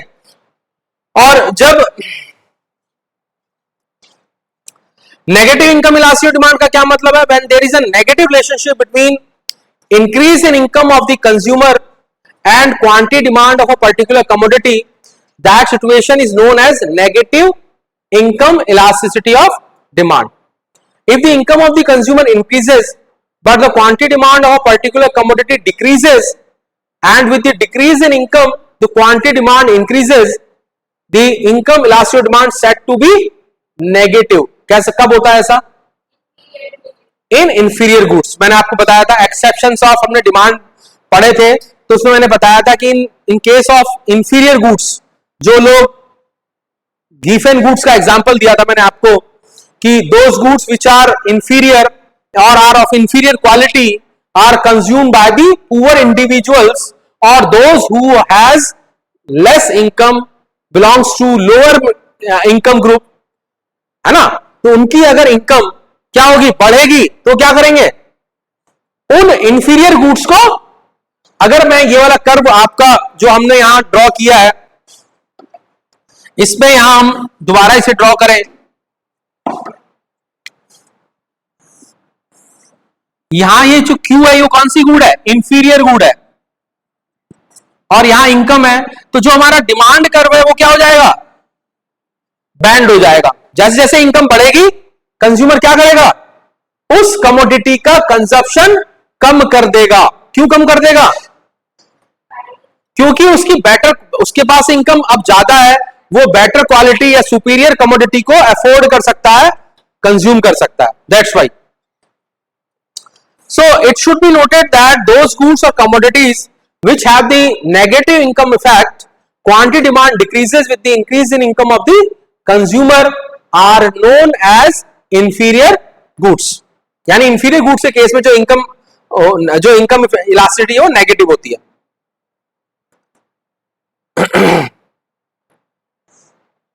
ये हम कर्व को ड्रॉ करके भी बता सकते हैं इस तरह से कि इनकम क्या हो रही है, बढ़ रही है, तो कंज्यूमर क्या कर रहा है, घटा रहा है, यानी नेगेटिव डिमांड का ड्रॉ कर सकते हैं उसके केस में। Zero income elasticity, zero income elasticity का क्या मतलब है कि अगर नो चेंज इन डिमांड, कि आपकी इनकम बढ़ी लेकिन आपने उस कमोडिटी की डिमांड जो है ना घटाई ना बढ़ाई, कांस्टेंट रही, then it is called zero income elasticity of demand. So if there is no relationship between increase in income and quantity demand, that situation is known as zero income elasticity of demand. देखिए बहुत सारी ऐसी commodity होती हैं जो आपके लिए useless होती हैं। अब आपकी इनकम बढ़ जाए घट जाए, आपको जब उसे परचेज ही नहीं करना तो आपकी इलास्टिसिटी उसके लिए जीरो है कि नहीं है। So in other words, we can say that if there is no effect of increase or decrease in income of the consumer on the quantity demanded of a particular commodity, the income elasticity of demand said to be negative। उस case में कैसा curve होगा, vertical shape, कि भाई आप देखो income बढ़ रही है लेकिन डिमांड में कोई भी चेंज, अभी हम लोगों ने कर्व दो कर्व डिस्कस किए थे, सेम कर्व ये भी यहां भी वैसा होगा। 5 कंडीशंस बनेंगी, 1 लेस देन 1, 0 इंफिनिटी, है ना। तो ऐसे ही 5 कर्व बन जाएंगे।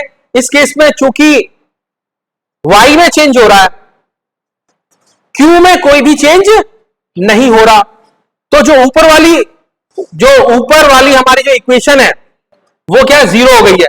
तो जब न्यूमरेटर 0 हो गया तो वैल्यू क्या हो गई, 0 हो गई। तो उस केस में जो हमारा कर्व होगा वो वर्टिकल शेप होगा, वर्टिकल लाइन, है ना।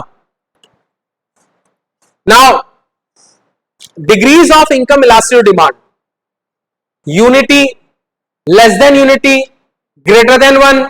जो हमने बात की थी प्राइस इलास्टिसिटी डिमांड में, 1 का मतलब क्या है, income elasticity demand equal to unity. Unity का मतलब क्या है कि जितनी इनकम चेंज हो रही है उतना ही क्या हो रहा है, क्वांटिटी डिमांड भी चेंज हो रही है, then it is called unitary elastic demand.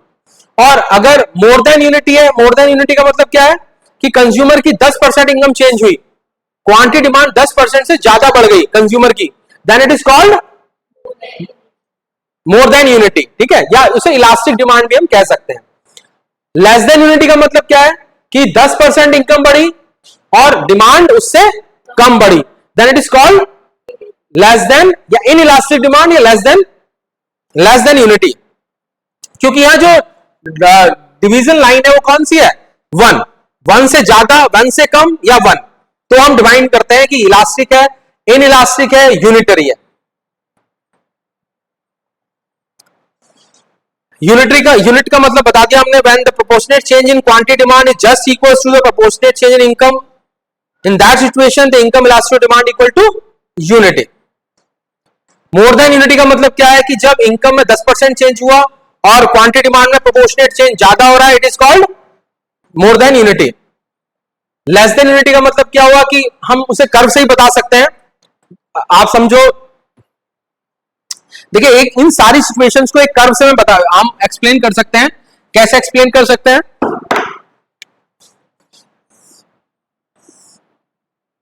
मैंने जब प्राइस इलास्टिसिटी बताई थी उसमें नेगेटिव कर्व बताया था और 45 डिग्री का एंगल बताया था। यहां हम चूंकि पॉजिटिव रिलेशनशिप है तो जो 45 डिग्री, अगर ये एंगल कितना है 45 डिग्री का है, तो इसकी इलास्टिसिटी कितनी होगी इस कर्व की, भाई 90 डिग्री का एंगल है, मैं बराबर में काट दूंगा तो बीच में से अगर लाइन जाएगी तो 45 डिग्री का हो जाएगा, तो कितना हो जाएगा स्लोप इसका 145 डिग्री। मैंने पहले बताया था 45 डिग्री जब एंगल होता है तो उस कर्व का स्लोप को एक प्रॉपर्टी होती है मैथमेटिक्स में, उस प्रॉपर्टी क्या कहते हैं, रेक्टेंगुलर हाइपरबोला, यानी कहीं पर भी आप उसकी इलास्टिसिटी मेजर करेंगे तो 1 ही आएगी। तो इस केस में अगर देखें आप, यहां पर क्या है y है और यहां पर क्या है q है, तो जितना इनकम में चेंज हो रहा है y1 y2 q1 q2, तो अगर आप देखें ये डिस्टेंस इसके क्या है बराबर है, p डेल्टा y q और q डेल्टा y दोनों बराबर है, तो जब दोनों बराबर होंगे तो क्या होगा, इलास्टिसिटी 1 हो जाएगी। जब किस एक में ज्यादा हो जाएगा, ऊपर वाला क्वांटिटी डिमांड ज्यादा हो जाएगी तो वैल्यू क्या हो जाएगी, 1 से ज्यादा हो जाएगी, कम हो जाएगी तो 1 से कम हो जाएगी। अब कोई भी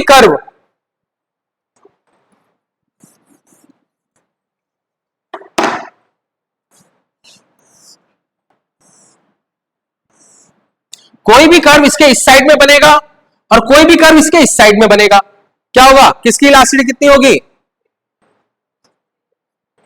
जो नीचे को बनेगा उसकी ग्रेटर देन 1 हो जाएगी, जो ऊपर को बनेगा उसकी इलास्टिसिटी लेस देन 1 हो जाएगी। समझ में आ रही बात, ये आप खुद भी ड्रॉ करके देख सकते हैं कॉपी में, less than 1 greater than 1 on the basis of area. Now third जो हमारा लास्ट है, क्रॉस इलास्टिक डिमांड। हमने क्रॉस डिमांड पढ़ा था, क्रॉस डिमांड क्या होता है कौन बताएगा,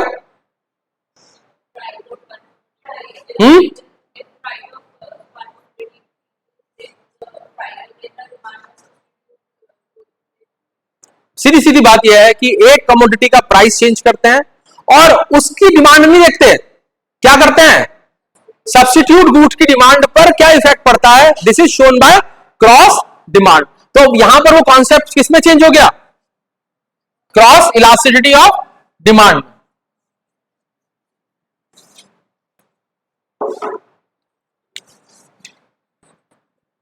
it is represented by EC, C for cross elasticity demand. Formula क्या बन जाएगा हमारा, percentage change in quantity of X, percentage change in price of Y।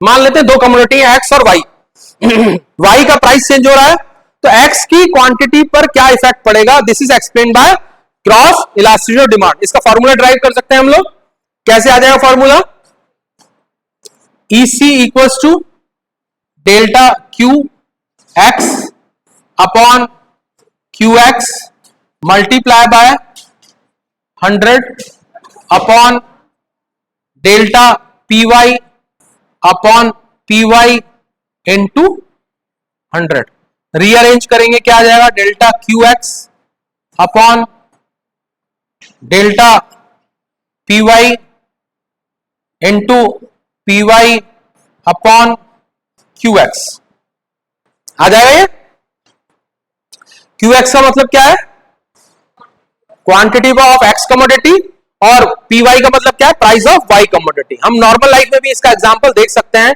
कि अगर क्या हो कि अगर हम मार्केट गए, मैंने अभी आपको एग्जांपल बताया था, क्या एग्जांपल बताया था कि हम मार्केट में सब्जी लेने गए और जो सब्जी लेने गए थे उसका दाम क्या था, दाम बढ़ा हुआ था, तो हमने क्या किया, उसको हमने नहीं खरीदा, हमने उसका चीपर सब्स्टिट्यूट खरीद लिया।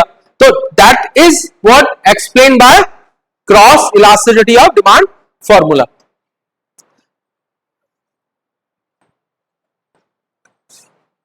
Cross elastic demand is the measure of responsiveness of demand for a commodity to the change in the price of its substitute and complementary goods। देखिए सब्स्टिट्यूट गुड्स के लिए जो क्रॉस इलास्टिसिटी होती है वो हमेशा क्या होती है, पॉजिटिव होती है ना, कि नेगेटिव होती है, सॉरी, कि जितना भी प्राइस सब्स्टिट्यूट का अगर घटेगा तो क्या होगा, अगर एक्स कमोडिटी का प्राइस घट जाएगा तो वाई का क्या क्वांटिटी पे क्या फर्क पड़ेगा, कम हो जाएगी। तो हमेशा नेगेटिव रिलेशनशिप होता है किसमें, सब्स्टिट्यूट गुड्स के में क्रॉस इलास्टिसिटी का। कॉम्प्लीमेंट्री गुड्स में पॉजिटिव होता है। कॉम्प्लीमेंट्री गुड्स कौन सी होती है, जो कंबाइनली कंज्यूम की जाती हैं, जैसे कार और पेट्रोल, ब्रेड बटर, है ना, कि हाँ जी क्या हो गया इसमें देखना।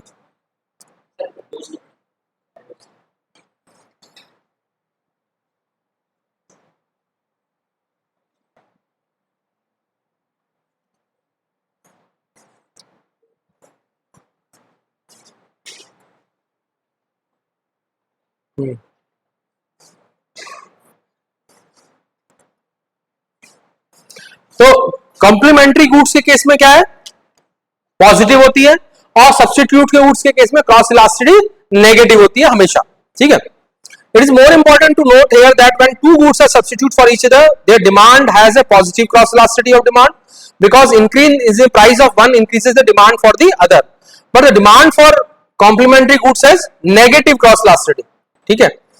For increase in the price of good decreases the demand for its complementary goods. भाई समझ आई बात नहीं आई, कि अगर पेट्रोल का दाम बढ़ जाए तो कंज्यूमर क्या करेगा, वो तो एक अलग बात है। मेरा मतलब है कि पेट्रोल कॉम्प्लीमेंट्री गुड्स कौन से हैं, पेट्रोल और कार। तो अगर पेट्रोल का दाम बढ़ गया तो डिमांड पेट्रोल की कम हो गई, तो कार की भी तो डिमांड कम हो जाएगी, है ना, ये मतलब है। नाउ इंपॉर्टेंस ऑफ इलास्टिसिटी, कि इसकी क्या इंपॉर्टेंस है। देखिए यहां पर भी इलास्टिसिटी क्या होगी, क्रॉस इलास्टिसिटी, वही 1 लेस देन 1 मोर देन 1, यानी अगर 1% एक्स का प्राइस चेंज होता है, 1% वाई का प्राइस चेंज होता है, तो एक्स का अगर 1% से ज्यादा क्वांटिटी चेंज हो रही है तो क्या मतलब है उसका, मोर देन 1 हो गई। कम चेंज होगा, लेस देन 1 हो जाएगी।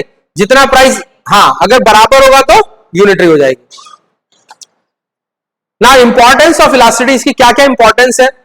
पहला, the cross elasticity use for the definition of the forms from an industry.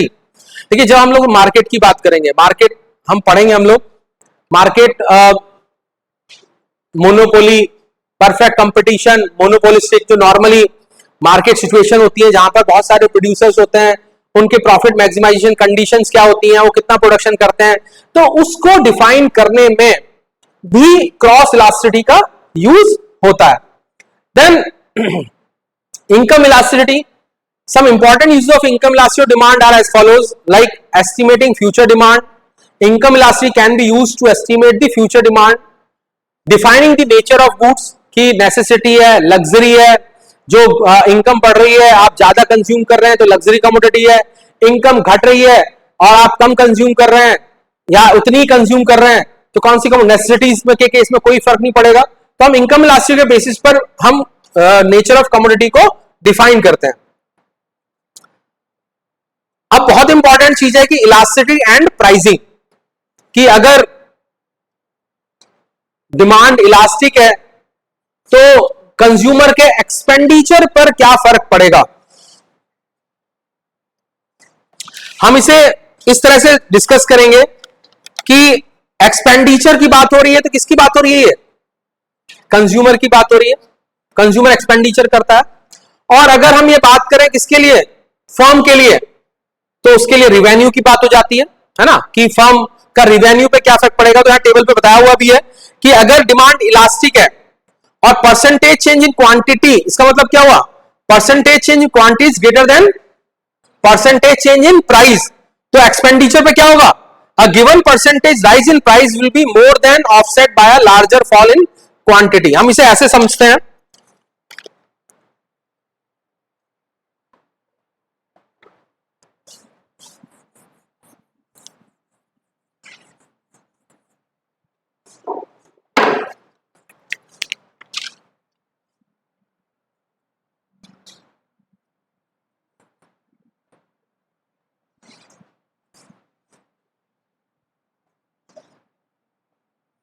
Elasticity and revenue. Revenue समझते हो आप क्या होता है,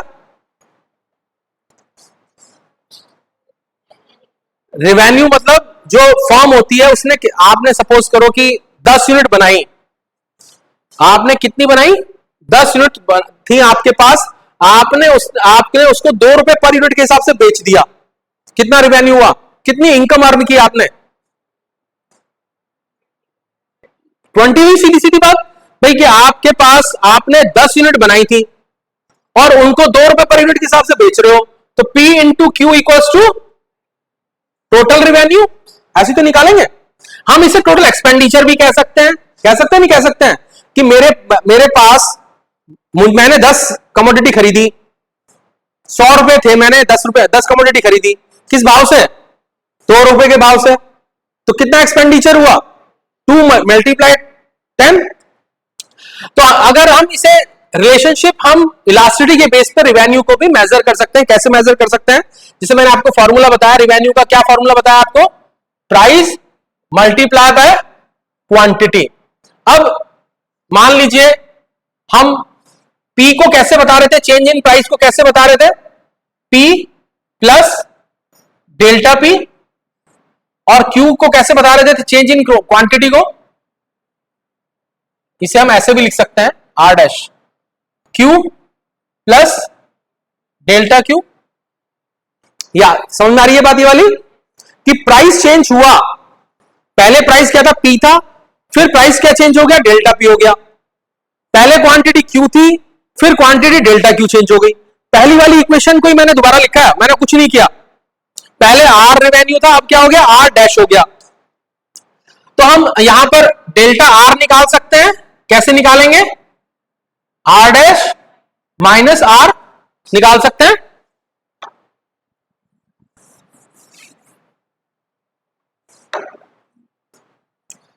R डैश क्या है हमारा, P Q plus delta Q plus delta P Q plus delta Q। इसे सॉल्व कर लेंगे, क्या आ जाएगा, P Q plus P delta Q plus Q delta P plus delta P delta Q। अब R में से R माइनस कर देंगे, R क्या है हमारा, PQ है, तो PQ से PQ कैंसिल हो जाएगा, तो डेल्टा R बराबर क्या आ जाएगा, P delta Q plus Q delta P plus delta P। Since it is very small we can ignore it, delta P बहुत बहुत छोटी क्वांटिटी है, मैं बताऊंगा कैसे छोटी क्वांटिटी है, तो हम इसे इग्नोर कर सकते हैं। तो ये इक्वेशन क्या हो जाएगी, डेल्टा R बराबर P delta Q plus Q delta P।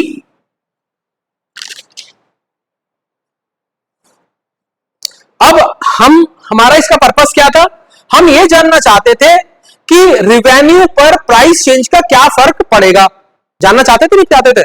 तो अगर हम प्राइस चेंज का मतलब क्या होता है, डेल्टा P, तो पूरी इक्वेशन को डेल्टा P से अगर डिवाइड कर दें तो पता चल जाएगा हमें दोनों साइड सेम नंबर से अगर डिवाइड करते हैं हम तो इक्वेशन में कोई फर्क पड़ता है? मैथ्स में कोई इक्वेशन पर फर्क नहीं पड़ता।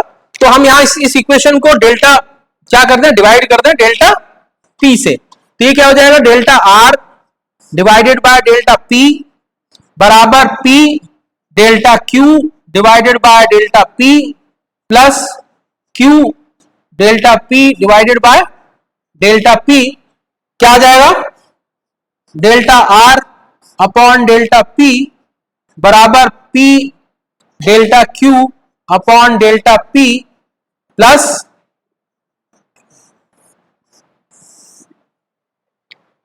निकाल सकते हैं हम इससे, अगर हमारे पास क्या हो, क्वांटिटी हो और रेवेन्यू के बारे में पूछा हो तो हम इस फॉर्मूले से कैलकुलेट कर सकते हैं।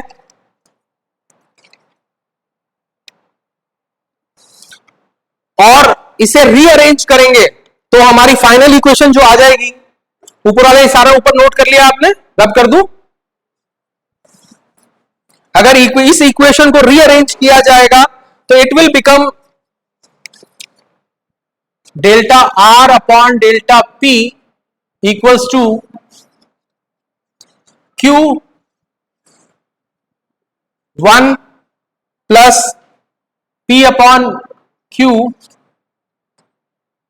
Delta Q upon delta P. और ये पूरी वैल्यू किसके बराबर है, इलास्टिसिटी के बराबर है। यानी अगर हमें ये निकालना हो delta R upon delta P equals to Q 1 plus, अगर इलास्टिसिटी क्या है हमारी 1 से ज्यादा है तब क्या होगा, इलास्टिसिटी 1 से कम है तब क्या होगा। तो हम इसमें वैल्यू 1 है तो क्या होगा, वैल्यू निकाल सकते हैं हम सबके केस में कि टोटल रिवेन्यू पर हमारा प्राइस के रिलेशन में क्या फर्क पड़ेगा। टोटल रिवेन्यू घट रहा है, टोटल रिवेन्यू बढ़ रहा है, हम इस इक्वेशन से कैलकुलेट कर सकते हैं।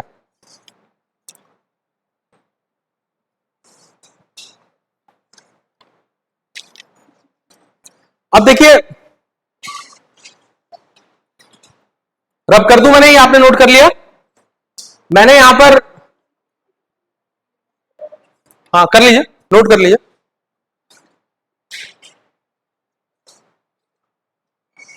कम बच्चे होते हैं तो यहां बैठा करो इस रो में, क्योंकि यहां से डायरेक्ट दिखता है। आप लोग इधर उधर बैठ जाते हो तो फिर बोर्ड छोटा है।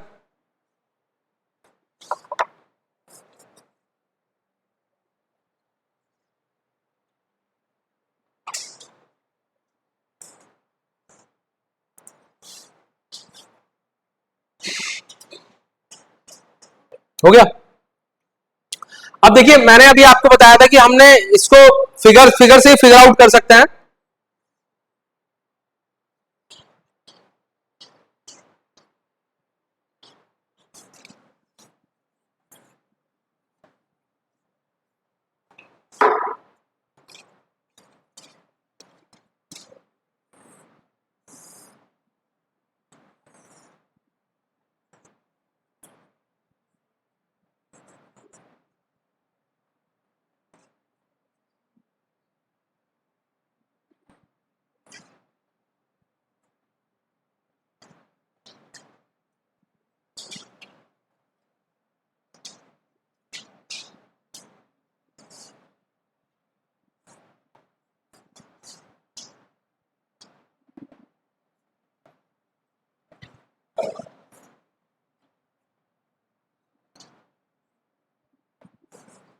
पहले प्राइस क्या था, OP1 था, और OP1 पर कंज्यूमर OQ1 क्वांटिटी प्राइस फिर क्या हो गया, OP1 से बढ़ के OP2 हो गया, तो क्वांटिटी बढ़ गई।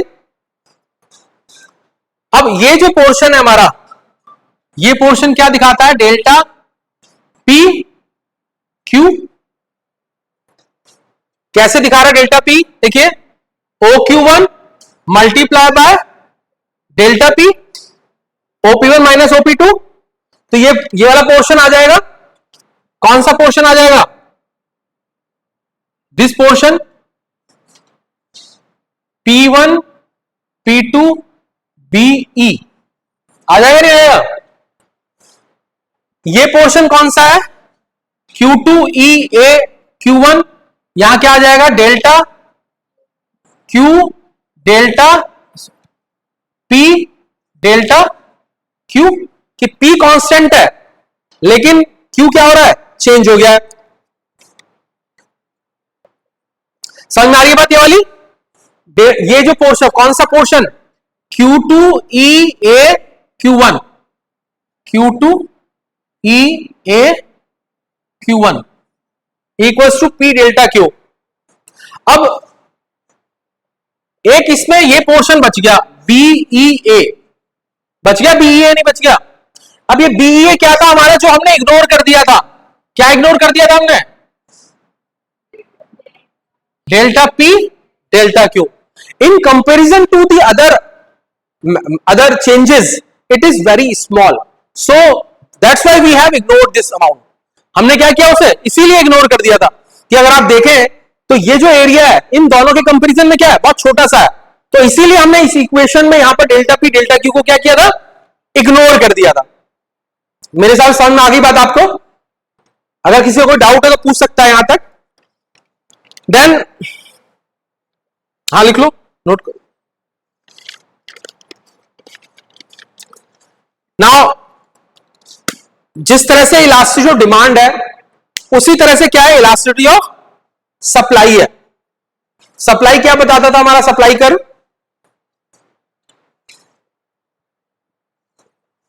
बताइए, हमने सप्लाई, लॉ ऑफ सप्लाई पढ़ा था कि नहीं पढ़ा था, पढ़ा था, क्या था बताइए। अगर आगे बढ़ते जाएंगे और पिछला, अभी तो एक हफ्ता हुआ है, 2 तारीख में क्लास हुई थी, आज 9 तारीख है, क्या था law supply, law of supply हमारा,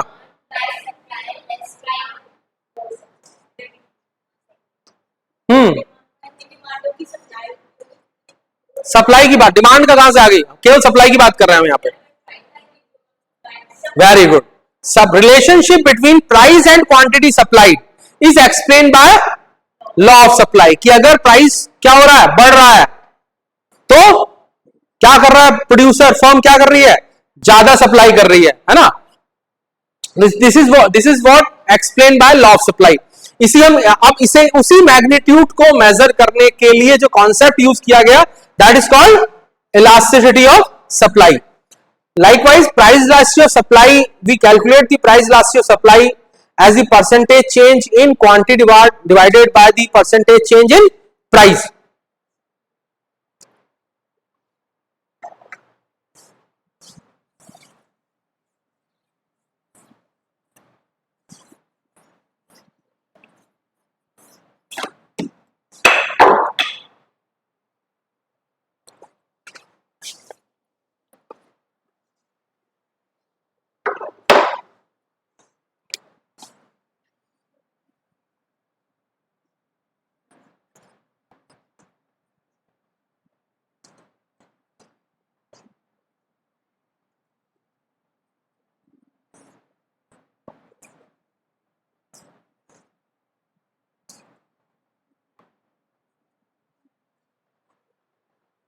percentage change in quantity supply divide percentage change in price.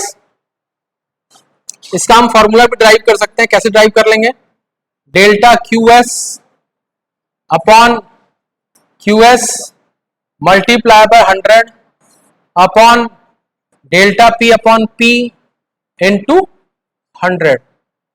Rearrange कर लेंगे, delta Q S upon delta P multiply by P upon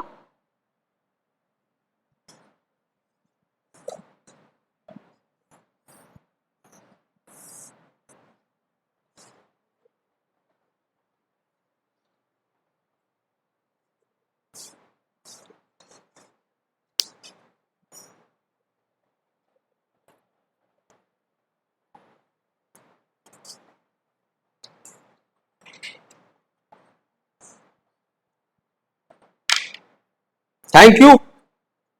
अगर कोई क्वेश्चन है किसी का तो पूछ सकता है, बात कर सकते हैं हम लोग। बाकी आपका ये कॉन्सेप्ट भी क्लियर हो गया, और अब इसके कुछ न्यूमेरिकल्स हैं जो हम ट्राई करेंगे नेक्स्ट क्लास में डिस्कस करने के लिए, ठीक है। मैंने कहा था मुझे ग्रुप में ऐड कर दो, किसी ने ऐड नहीं किया तुमने मुझे ग्रुप में, किसने मेरा नंबर लिया था? किसने नंबर लिया था मेरा? ले लो 9927024650। बगल वाली क्लास से चलो बेटा भेज देना जरा, बगल वो बैठे होंगे ना, उन्हें भेज देना। मुझे ग्रुप में ऐड कर दोगे तो मैं भेज दूंगा सबको। आपकी बुक आप लोगों ने कौन सी परचेज की है? जो आपको यहां से मिली है वो तो है ही है बुक। उसके अलावा अगर आप चाहें तो माइक्रो इकोनॉमिक्स की हॉल वेरियन है, वो पढ़ सकते हैं। अदरवाइज एमएल झिंगन, देखिए आपके क्वेश्चंस न्यूमेरिकल आएंगे तो न्यूमेरिकल्स भी आपको कवर करना है, ठीक है ना। न्यूमेरिकल्स के लिए कौन सी, इसी मैंने हॉल वेरियन बताया आपको, है ना। बाकी एचएल आहूजा पढ़ेंगे उसमें भी मिल जाएंगे आप।